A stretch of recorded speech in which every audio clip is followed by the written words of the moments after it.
difungsikan juga sebagai semacam badan intelijen negara kalau hari ini ya. Jadi pengirim berita rahasia yang dinamakan Barid. Ya, Barid ini juga diambil dari bahasa Persia, yaitu baridah, yang artinya yang dipotong ekornya.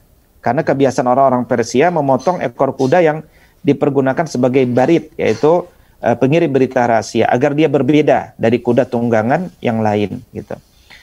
Berikutnya Khalifah Abu Ja'far Al-Mansur yang pertama kali membuat tradisi baru, yakni mengangkat wazir. Ya. Yang pertama kali tradisi mengangkat wazir, yang kemudian wazir ini nanti jadi koordinator departemen.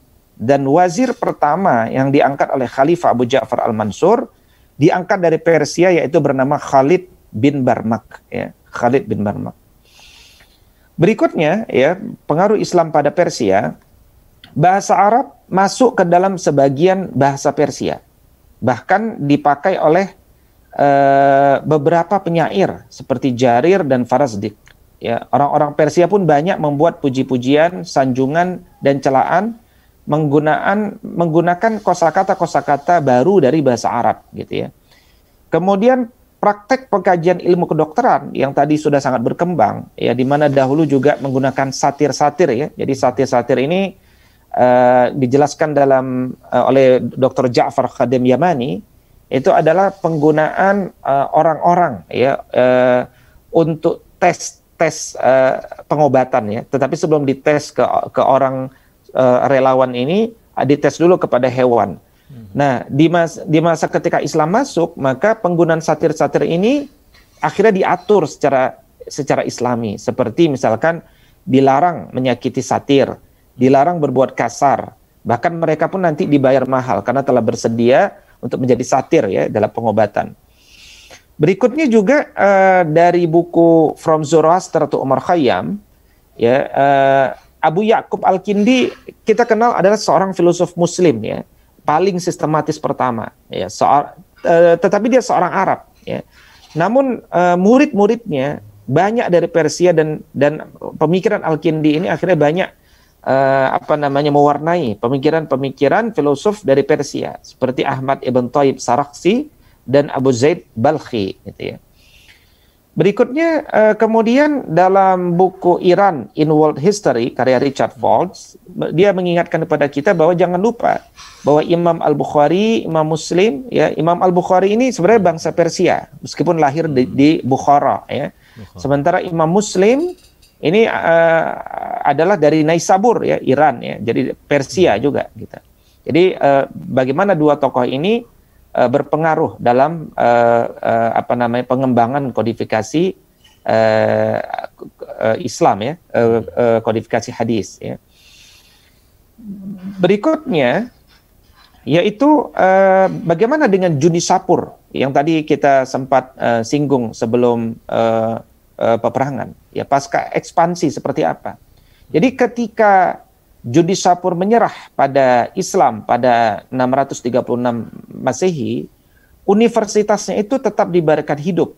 Bahkan kota Junisapur ini tetap menjadi pusat ilmu pengetahuan, ya, tetap menjadi pusat ilmu pengetahuan, meskipun Baghdad nanti menarik guru-gurunya maupun tradisi intelektualnya ke kota Islam yang baru. Jadi begitu luar biasanya kota ini sebagai pusat ilmu pengetahuan, meskipun telah ada pusat negara yang baru yaitu Baghdad dan guru-guru ditarik ke sana, tetapi masih bertahan terus, ya, Junisapur ini menjadi pusat ilmu pengetahuan sampai beberapa waktu ke depan, ya.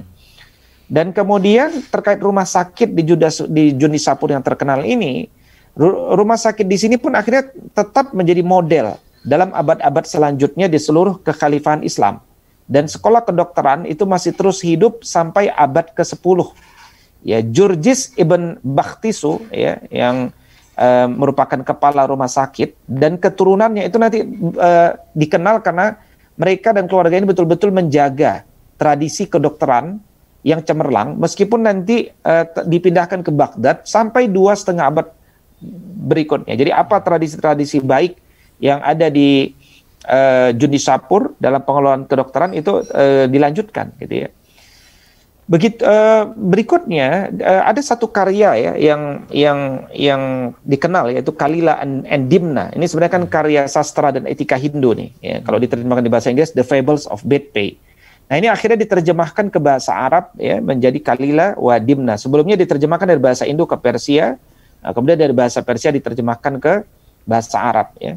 Di Judisapur juga ya, dalam The Legacy of Persia disebutkan bahwa lahirnya kalender baru 12 bulan setahun ya, dengan 2 minggu masing-masing 7 hari dan 2 minggu berikutnya masing-masing 8 hari, dan di akhir tahun itu ada 5 hari interkalari ya, yaitu untuk timekeeping ya, untuk menyempurnakan ya, untuk apa namanya seperti hari raya Kabisat ya dan seterusnya gitu.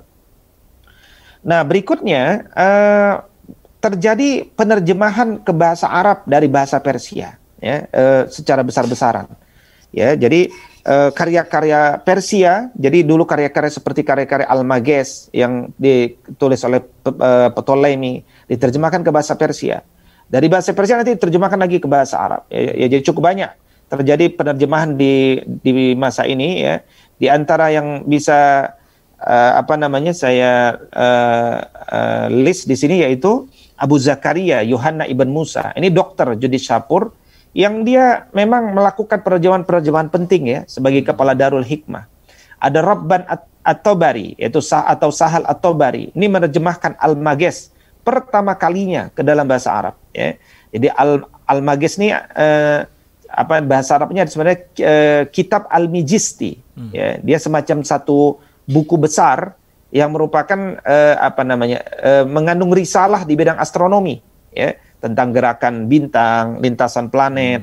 Ini kan dulu karya Yunani dulu ya, karya Yunani ditulis oleh Ptolemeus. Ptolemeus itu dari Alexandria, Mesir ya, kemudian akhirnya diterjemahkan pertama kalinya oleh Sahal At-Tabari, Persia. Kemudian Ibn Al-Muqaffa, ini penerjemah karya-karya Pahlavi. Ada Naubakh dari Ahwas, ini penerjemah matematika dari bahasa Pahlavi. Kemudian Abu Sahal Kharsazmah, ini penerjemah matematika. Abu Hafaz, ini kepala sekolah penerjemah. Jadi bahkan ada sekolah penerjemah dulu, saking banyaknya karya-karya yang perlu diterjemahkan sampai dibangun sekolah penerjemah, dan di antara penerjemah yang terkenal adalah kepala sekolahnya, yaitu Abu Hafaz Umar ibn Farukhan At-Tabari.